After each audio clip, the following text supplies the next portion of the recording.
कोन की हाइट 9 है, रेडियस 3 है। इस कोन को आधार के समांतर काटा जाता है। जो फ्रस्टम बनता है, फ्रस्टम का वॉल्यूम 44 क्यूबिक सेंटीमीटर है। फ्रस्टम का वॉल्यूम। तो आपसे पूछा फ्रस्टम के ऊपरी सिरे की रेडियस क्या होगी। भाई एक कोन है इस प्रकार से,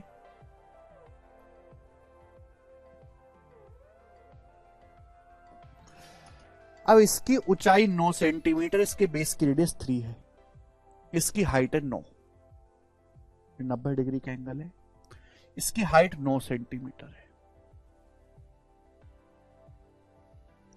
तो इस कोण को आधार के समांतर हम काटते हैं तो फ्रस्टम बन जाता है, फ्रस्टम बन जाएगा फ्रस्टम। फ्रस्टम के ऊपरी सिरे की त्रिज्या आपको बताना है, स्मॉल आर क्या होगा मेरे प्यारे भी, स्मॉल आर ही आपको बताना है।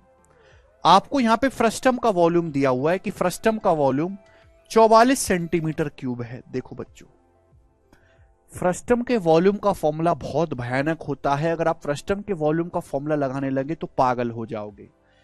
लेकिन छोटा, ऊपर आपको छोटा कोण दिखाई दे रहा है, अगर मैं छोटे कोण में कैलकुलेशन करूं तो आसान है। भाई यहां पे दो राइट एंगल है, दोनों सिमिलर है। अगर ये 3 है, ये 9, 3 गुना 3 का 3 गुना है 9, तो आर का 3 गुना 3r होगा, ये 3r होगा इस छोटे कोण की हाइट। अभी ये 3 है तो ये 9 है, 3 गुना तो ये भी आर का 3 गुना होगा, 3r। समझ में आया? आप बोलोगे हाँ जी सर। तो मुझे छोटे कोण पे काम करना है। आप बताओ बड़े कोण का वॉल्यूम क्या है? बड़े कोण का वॉल्यूम है 1/3 पाई आर स्क्वायर एच। फ्रस्टम का वॉल्यूम है 44 सेंटीमीटर क्यूब। फ्रस्टम का वॉल्यूम है 44।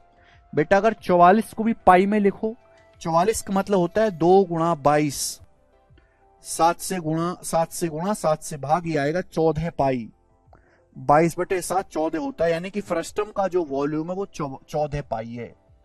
अगर मैं बड़े कोण के वॉल्यूम में से फ्रस्टम का वॉल्यूम माइनस कर दूंगा तो छोटे कोण का वॉल्यूम आ जाएगा। 27 - 14 13 पाई, छोटे कोण का वॉल्यूम आ जाएगा, स्मॉल कोण का वॉल्यूम, स्मॉल कोण का वॉल्यूम आ गया। आप बोलोगे हाँ जी सर। अब आप मुझे खुद बताओ कि स्मॉल कोण का वॉल्यूम है क्या। स्मॉल कोण की बेस की रेडियस आर है, 3r है, तो स्मॉल कोण का वॉल्यूम आएगा 1/3 पाई आर स्क्वायर एच। एच का मतलब हो गया जी 3r। 3 से 3 कट जाएगा, पाई से पाई कट जाएगा, आर क्यूब बराबर 13, आर क्यूब बराबर 13 है तो आर का मान आएगा क्यूब रूट ऑफ 13। तो आपके यहां से कैलकुलेशन कम होगी और जल्दी आंसर आएगा। ठीक है भाई, आप बोलोगे हाँ जी सर, बी ऑप्शन इस सवाल का एकदम करेक्ट उत्तर है।